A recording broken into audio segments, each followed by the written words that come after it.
এই শরারতি বাচ্চা খেলতে খেলতে ভুল করে একটি মুরগিকে কিস করে দেয়। এটা ভেবে সে খুব ভয় পেয়ে যায় এবং দৌড়ে সরাসরি গ্রামের বয়স্ক দাদির কাছে যায়।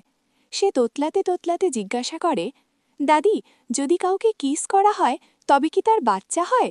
দাদিও মজার ছলে হ্যাঁ বলে দেন, যাতে বাচ্চাটি খুব ভয় পেয়ে যায় এবং কাঁদতে কাঁদতে ভগবানের কাছে প্রার্থনা করে যে হে ভগবান, যেন মুরগির বাচ্চা না হয়। পরের দিন সকালে সে দেখে যে সেই মুরগিটি ডিম পেড়েছে। সে আরও ভয় পেয়ে যায়।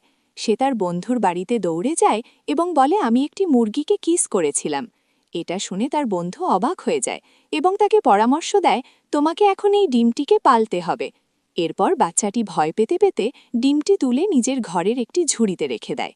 কিছুদিন পর একদিন সকালে তার মা তাকে ডাক দেয়। যখন বাচ্চাটি দৌড়ে যায় তখন দেখে যে ডিম ফেটে গিয়েছে এবং একটি ছোট মুরগির ছানা বাইরে বেরিয়ে এসেছে। দিন কাটতে থাকে। বাচ্চাটি সেই মুরগির ছানাটিকে সত্যি নিজের বাচ্চার মতো পালতে শুরু করে। সে যেখানেই যেত মুরগির ছানাটি তার সাথেই থাকত।